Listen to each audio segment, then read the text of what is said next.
100 day spoken English চ্যালেঞ্জের আমরা একদম শেষ পর্যায়ে এসে গেছি, আর 5-6টা মাত্র ক্লাস বাকি। আমাদের 100 ডে সিরিজের যে উদ্দেশ্য ছিল যে স্পোকেন ইংলিশটা ইমপ্রুভ করা, যারা একদম বলতে পারো না তারা কিছুটা হলেও বলতে পারবে, আর যারা শুরুতে কিছুটা বলতে পারতে তারা যেন আরো ইমপ্রুভ করতে পারো, আরো ফ্লুয়েন্ট হতে পারো। এই 100 ডেজের শেষ পর্যায়ে এসে কারা কারা নিজেদের মধ্যে একটু হলেও ইমপ্রুভমেন্ট বুঝতে পারছো কমেন্টে জানিও। কারা একদম কথা বলতে পারতে না তারা কি একটু হলেও কথা বলতে পারছো, যেভাবে শেখাচ্ছি, যেভাবে প্র্যাকটিস করাচ্ছি? আর যারা একটু কথা বলতে পারতে তারা কি নিজেদের মধ্যে একটু হলেও ফ্লুয়েন্সি ইমপ্রুভ বুঝতে পারছো? তোমাদের কি এক্সপিরিয়েন্স তোমরা কিন্তু কমেন্ট সেকশনে করে জানাবে, তাহলে আমি বুঝতে পারবো যে আগামী যে 5-6টা ক্লাস আছে বা 100 ডে স্পোকেন ইংলিশ চ্যালেঞ্জ শেষ হওয়ার পরের ক্লাসগুলো আমি কিভাবে তোমাদের সাথে অ্যারেঞ্জ করব সেই ব্যাপারে আমারও একটু আইডিয়া হবে। তোমরা কে কোথায় দাঁড়িয়ে আছো সেটা আমার জানা কিন্তু খুব দরকার, তাই অবশ্যই কমেন্টে জানাবে তোমাদের এক্সপিরিয়েন্স কি। আর আরেকটা কথা কিন্তু মনে রাখতে হবে, 100 ডে স্পোকেন ইংলিশ চ্যালেঞ্জ কিন্তু শেষ হয়ে যাচ্ছে, তার মানে ইংরেজি শেখার জার্নি কিন্তু শেষ হচ্ছে না। তোমাদের বাড়িতে কিন্তু প্র্যাকটিস করতেই হবে। বাড়িতে প্র্যাকটিস করা হচ্ছে একটা রেগুলার অভ্যাসের মতো। এই রেগুলার অভ্যাসটা না রাখলে তাহলে কিন্তু আবার ব্যাক টু জিরো। কারণ মাঝে মাঝে আমি হয়তো এরকম আরো চ্যালেঞ্জ করাবো, কিন্তু রেগুলার হ্যাবিট, আমরা ছোটবেলায় মা বাবা আমাদের কি বলতো যে প্রাইভেট টিউটরের কাছে পড়ছো পড়ো, কিন্তু রোজ বাড়িতে একটা সময় করে কিন্তু হোমওয়ার্ক করতে বসতে হবে, পড়ার অভ্যাসটা কিন্তু তৈরি করতে হবে। স্পোকেন ইংলিশের ব্যাপারটাও সেরকম।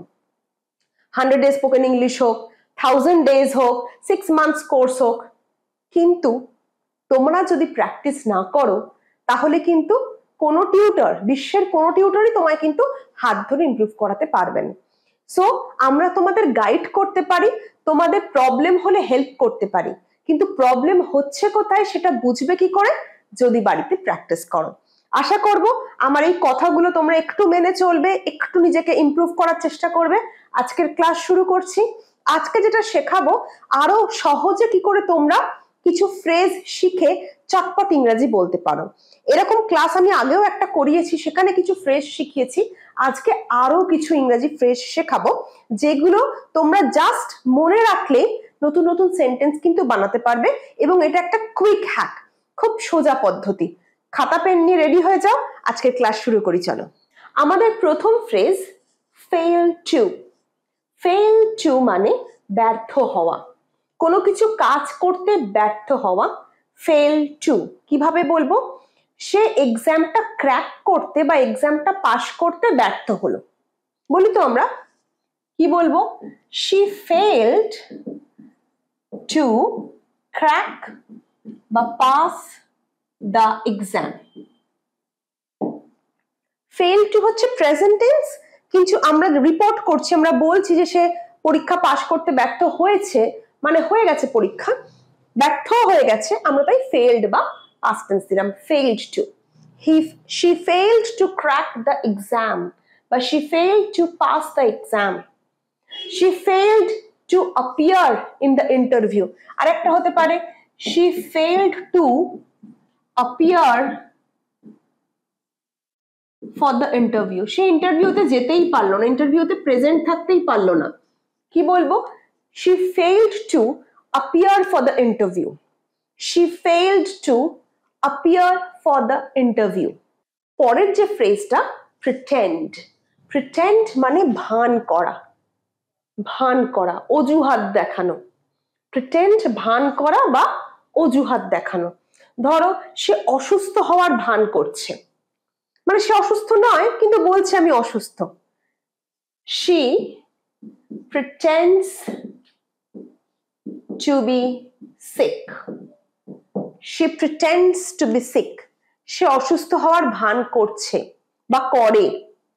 আর যদি করছে বলি কন্টিনিউয়াস, তোমরা জানোই প্রেজেন্ট কন্টিনিউয়াস এর ফর্ম কি? is plus verb plus ing। she is pretending to be sick। she is pretending to be sick। বুঝতে পেরেছো? সে অসুস্থ হওয়ার ভান করছে, সে অসুস্থ হওয়ার ভান করছে বা অজুহাত দিচ্ছে যেটা সত্যি নয়। প্রিটেন্ড করা মানে যেটা সত্যি নয় সেটা দেখানো। সে ব্যস্ত থাকার ভান করছে। হি করছে দিয়ে যদি বলি, আমি প্রেজেন্ট কন্টিনিউয়াস দেখাই, he is pretending to be busy. সে অত ব্যস্ত নয়, কিন্তু সবসময় একটা ব্যস্ত থাকার ভান করে, অজুহাত দেখায়। হি is pretending to be busy. এরপর ভুলে যাওয়া, forget to, এইটা আমরা অনেকেই জানি এই ভার্বটা, forget to pronunciation forget to, ভুলে যাওয়া। past tense forgot, forgot, past forget এর past tense forgot। সে পার্স আনতে ভুলে গিয়েছিল, সে পার্স আনতে ভুলে গিয়েছিল। he forgot to bring the purse, he forgot to bring the purse, he forgot to bring the purse, he forgot to bring the purse। মনে রাখবে যে এই ফ্রেজগুলো যদি একটু মনে রাখো, তাহলে ভুলে যাওয়া, ভান করা, ব্যর্থ হওয়া, এইগুলো কিছু যখন তোমার স্পিচে বলতে হবে, বলাটা খুব ইজি হয়ে যাবে, কারণ তুমি এই ফ্রেজগুলো জানো। ইংরেজি শিখতে গেলে কিছু জিনিস যেমন ভোকাবুলারি, ফ্রেজেস, এগুলো কিন্তু একটু মুখস্থ করতে হয়, মনে রাখতে হয়। মনে রাখার একটাই উপায়, বারবার অভ্যাস করতে হবে। তখন মানে ভুলে যাওয়ার ইংরেজি যে ফরগেট, আর ভান করার ইংরেজি যে প্রিটেন্ড, এটা একদম ঠোঁটস্থ হয়ে যাবে, একদম ঠোঁটের কাছে চলে আসবে, ভাবতে হবে না তখন আর। ফরগট টু বা ফরগেট টু দিয়ে সেকেন্ড যে সেন্টেন্স, সেটা তোমরা কমেন্ট সেকশনে করে জানাও। আমি তো একটা করে দিলাম যে সে পয়সার ব্যাগ আনতে, মানি ব্যাগ আনতে ভুলে গেছে, he forgot to bring the purse. আর একটা সেন্টেন্স যেখানে ফরগেট টু বা পাস্ট টেন্স ফরগট টু রয়েছে, এরকম একটা সেন্টেন্স তোমরা কমেন্ট সেকশনে অবশ্যই লেখো। এরপর আস্ক টু, আস্ক টু প্রশ্ন করা, প্রশ্ন করা, কোনো কিছু জিজ্ঞেস করা, কোনো কিছু ধরো অনুরোধ করা, কেমন হবে? they asked to bring some blanket, তারা কিছু ব্ল্যাঙ্কেট আনতে বলেছে। they asked to bring some blanket, they asked to bring some blanket, sorry blankets, some blankets, they asked to bring some blankets। clear? ask to মানে প্রশ্ন করা, অনুরোধ করা, কাউকে কিছু বলা, কাউকে কিছু করতে বলা, অনুরোধ করা, যেটা সেক্ষেত্রে ask to আমরা ইউজ করি। ক্লিয়ার? ask to দিয়ে সেকেন্ডটাও তোমরা কমেন্ট সেকশনে করে জানো। ask to দিয়ে আরেকটা সেন্টেন্স তোমরা কমেন্ট সেকশনে করে জানাবে। এরপর intent to, intent to ইচ্ছা করা, কোনো কিছু করতে ইচ্ছা করা, intent to। সে গরিবদের সাহায্য করার ইচ্ছা প্রকাশ করেছে, কি হবে? he intends to help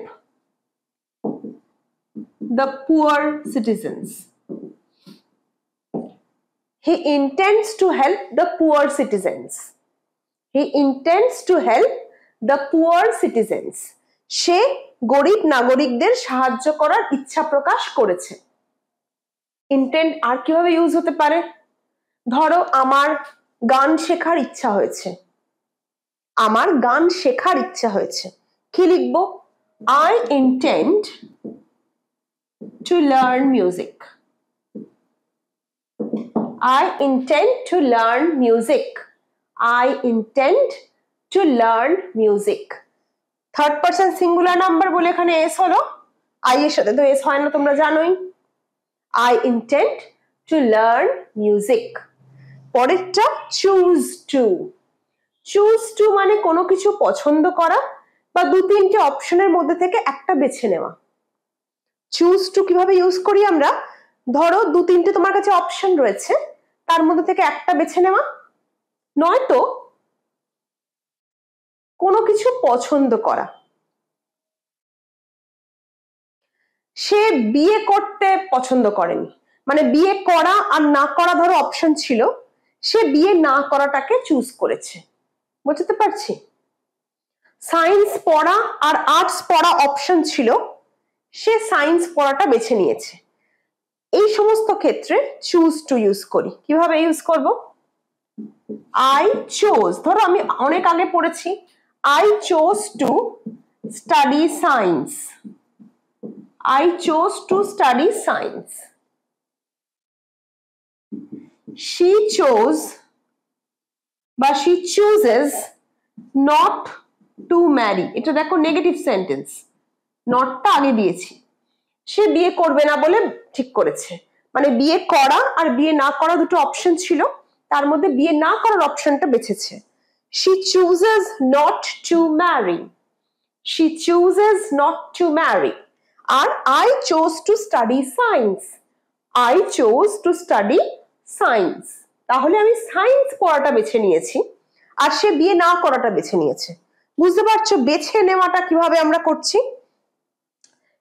এর পরেরটা continue, continue to, continue to মানে কোনো কিছু চালিয়ে নিয়ে যাওয়া, কোনো একটা কাজ আগে থেকেই চলছে সেটাকে চালিয়ে নিয়ে যাওয়া হচ্ছে কন্টিনিউ টু, কন্টিনিউ টু। ধরো আমি ভিডিও তৈরি করা চালিয়ে, আমি আগেও ভিডিও করতাম, আমি এরপরেও ভিডিও তৈরি করা চালিয়ে নিয়ে যাচ্ছি। কি হবে? I continued to make videos, মানে আমি আগে ভিডিও বানাতাম, তারপরে ভিডিও কন্টিনিউ করা চালিয়ে গেছি। I continued to make videos, I continued to make videos. সে মিথ্যে বলা চালিয়ে যাচ্ছে। কেউ ধরো মিথ্যে বলে, কিন্তু সে মিথ্যে কথা বলার অভ্যাসটা কি চালিয়ে নিয়ে যাচ্ছে। কোনো একটা কাজ আগে থেকেই করতো, সেটা চালিয়ে নিয়ে যাওয়াই তো কন্টিনিউ টু। কি হবে? He continues to tell lies, he continues to tell lies, he continues to tell lies. সে মিথ্যে কথা বলা চালিয়ে নিয়ে যাচ্ছে। আমি ভিডিও করা চালিয়ে নিয়ে গিয়েছিলাম, I continued to make videos, I continued to make videos. তোমরা তাহলে ফরগেট টু দিয়ে একটা সেন্টেন্স আর আস্ক টু দিয়ে একটা সেন্টেন্স কমেন্টে করে জানাবে। তোমরা যারা ভিডিও দেখছো তাদের কাছে আমাদের একটাই রিকোয়েস্ট, ভিডিওটা লাইক করো, শেয়ার করো, কমেন্ট করো। লাইক করলে কি হয়, আমরা একটা এনার্জি পাই, আমরা মোটিভেট ফিল করি তোমাদের কাছে আরো ভালো ভালো কন্টেন্ট আনার। এবং লাইক করলে আরেকটা কি হয়, অনেক মানুষের কাছে আমরা পৌঁছাতে পারি, যাদের এই ভিডিওগুলো সত্যি প্রয়োজন, যাদের প্র্যাকটিস করার কেউ নেই, তাদের জন্য, আমার জন্য একটা লাইক। আমরা পরের ফ্রেজগুলো দেখে নিই। এম টু, এম টু মানে লক্ষ্য করা, কাউকে লক্ষ্য করে কিছু করা, বা তোমার ভবিষ্যতের লক্ষ্যের দিকে তাকিয়ে কিছু করা। Aim to. তুমি ধরো ডাক্তার হতে চাও, কি হবে? You aim to be a doctor, you না করে সে ডাক্তার হতে চায়, he aims to be a doctor. অথবা ধরো she aims to be a good cricketer, তার লক্ষ্য একজন ভালো ক্রিকেটার হবে। লক্ষ্য করা, লক্ষ্য মানে লক্ষ্য পূরণ করা, aim to. He aims to be a good doctor, he aims to be a good athlete, she aims to be a good teacher.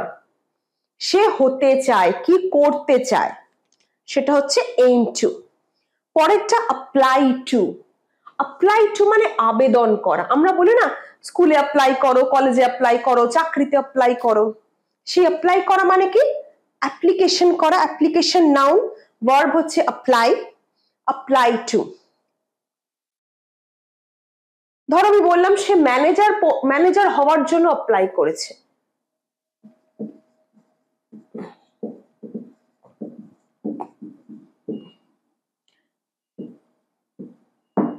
She applied to be a manager. She applied to be a manager. She applied to be a manager. Apply to দিয়ে second সেন্টেন্সটা তোমরা করে জানাও comment সেকশনে। Apply to দিয়ে আরেকটা sentence কমেন্টে চটপট করে জানাও, তাহলে আমি বুঝতে পারবো যে তোমরা ঠিকভাবে সেন্টেন্স কনস্ট্রাকশন করতে পারছো কিনা। ইংরেজি যেহেতু আমাদের নিজের ভাষা নয়, সমস্যা হয় ইংরেজি সেন্টেন্স কনস্ট্রাকশনে।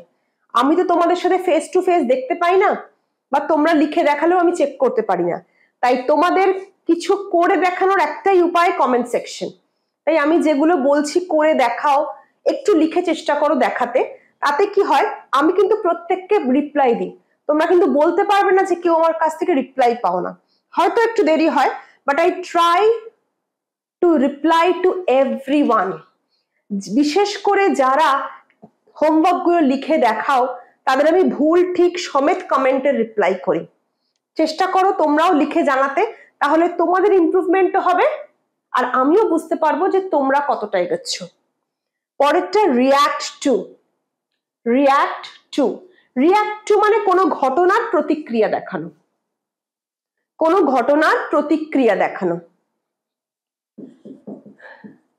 He reacted to the question, but he reacted to the situation.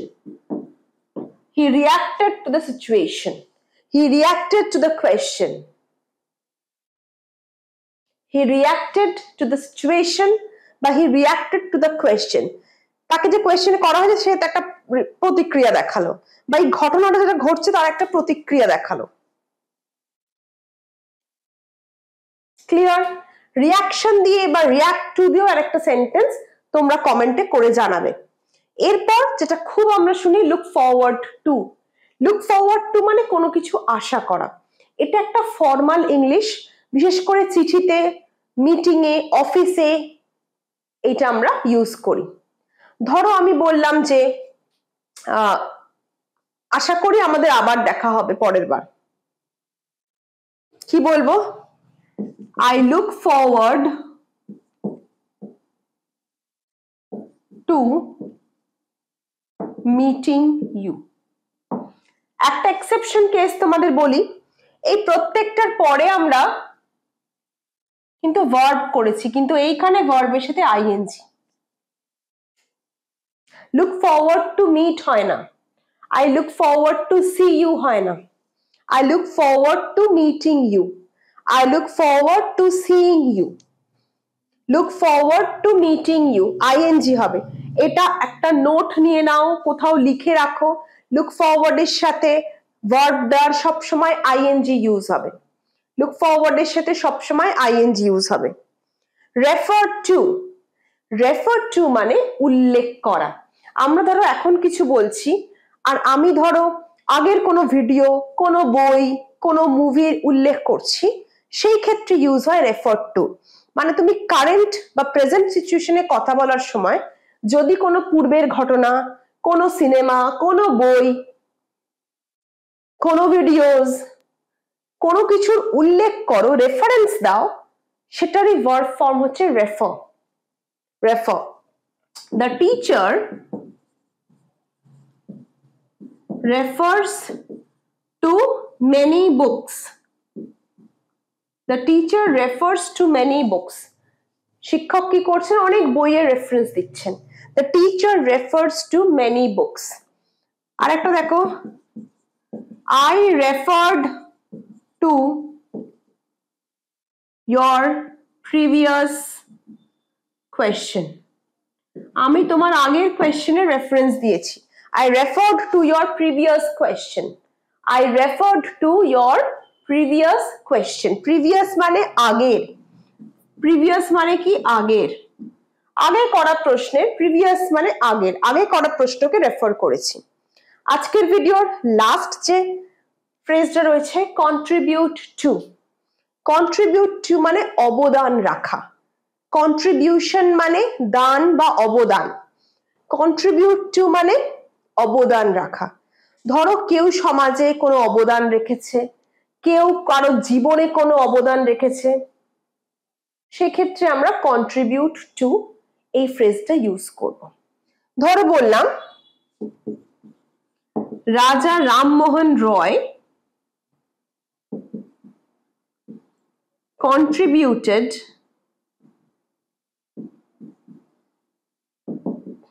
to the cause of feminism. রাজা রামমোহন রয় নারীবাদের ক্ষেত্রে অনেক গুরুত্বপূর্ণ ভূমিকা রেখেছেন, গুরুত্বপূর্ণ অবদান রেখেছেন। রাজা রামমোহন রয় কি করেছিলেন? সতীদাহ প্রথা বন্ধ করেছিলেন। আমাদের অবিভক্ত বাংলায় যে সতীদাহ প্রথা চালিত ছিল সেইটা উনি বন্ধ করেন। তাহলে Raja Rammohan Roy contributed to the cause of feminism. তোমাদের জীবনে কি এরকম কেউ আছে যে যার অবদান রয়েছে, বা তোমাদের সমাজে কি এরকম কারোর নাম মনে পড়ছে যার অবদান রয়েছে? তাহলে কন্ট্রিবিউট টু দিয়ে সেরকম একটা সেন্টেন্স তোমরা কমেন্ট সেকশনে করে জানিও। দেখা হচ্ছে পরের ভিডিওটা ভালো লাগলে অবশ্যই লাইক করবে, যতটা পারবে বন্ধু বান্ধব ফ্যামিলি মেম্বার্স শেয়ার করবে, নিজের সোশ্যাল মিডিয়ায় শেয়ার করবে, যাতে প্রচুর মানুষের কাছে ভিডিও পৌঁছায়, তারাও যেন বিনামূল্যে ইংলিশ শেখার সুযোগ পায়। দেখা হচ্ছে পরের ভিডিও।